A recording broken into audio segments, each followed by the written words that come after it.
Om Swastiastu. Assalamualaikum warahmatullahi wabarakatuh. Selamat berjaya untuk kita semua. Salam kebajikan, salam sejahtera. Sebelumnya perkenalkan, saya Tomang Parman Putra, NIM C1123093.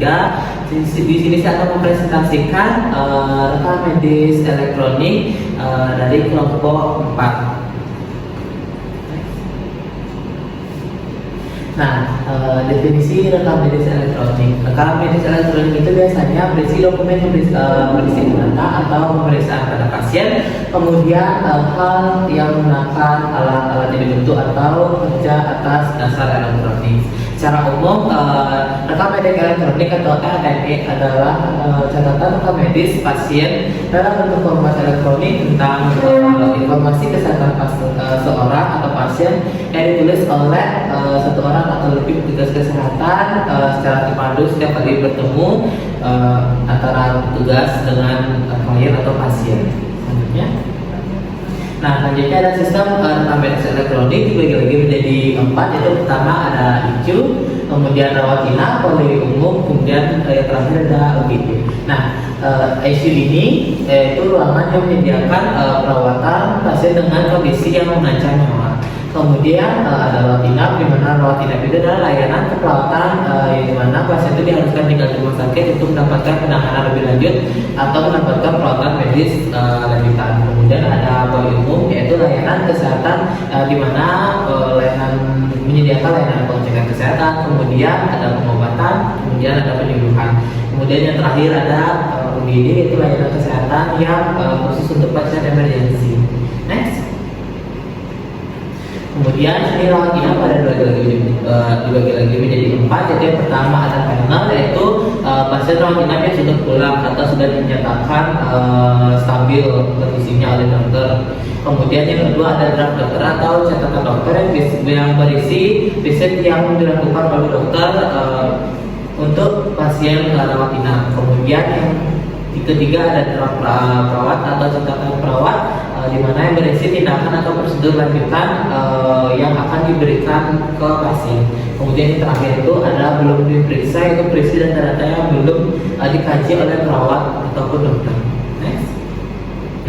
Kemudian di identitas perawat ini berisi nama, kemudian tempat tanggal lahir, jenis kelamin, kemudian nomor RM, umur, dan alamat. Selanjutnya saya akan mempresentasikan bagaimana sistem rekam medis yang dibuat oleh kelompok kami. Ini adalah rekam medis elektronik yang kelompok kami sudah buat. Di sini di daftar menu utama itu berisi data, kemudian ada diagnosa dan laporan penunjang. Kita klik di data. Di data ini berisi data-data pasien dari beberapa ruangan seperti rawat inap, poli umum, ICU, dan UGD. Kita klik di rawat inap. Di rawat inap ini berisi informasi pasien seperti nama, kemudian tanggal lahir, kemudian jenis kelamin, nomor M, umur, dan alamat. Kita kembali lagi ke menu utama, yaitu ada diagnosa.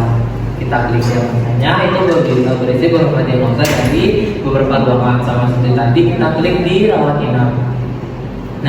Di rawat inap ini berisi final, kemudian final yaitu pasiennya sudah dinyatakan sembuh, data pasiennya sudah pulang, kemudian ada draft dokter yaitu catatan dokter, kemudian ada draft perawat yaitu catatan perawat, dan data yang belum diperiksa atau dikaji oleh perawat atau dokter.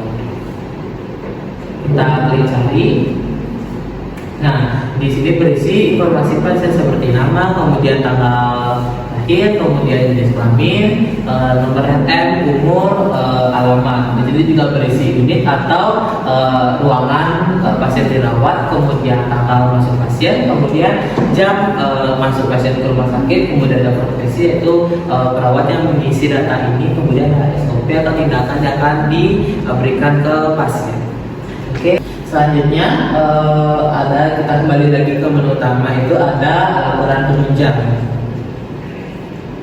Laporan penunjang ini berisi laboratorium, kemudian hasil-hasil laboratorium, kemudian biologi, kemudian hasil CT scan, hasil gizi, hasil obat, dan laporan operasi. Oke, sekian presentasi yang bisa saya bawakan dari kelompok 4. Apabila ada salah kata maupun ucapan, saya mohon maaf sebesar-besarnya. Sekian dari saya. Om Santi Om. Assalamualaikum warahmatullahi wabarakatuh. Salam budaya, salam sejahtera untuk kita semua.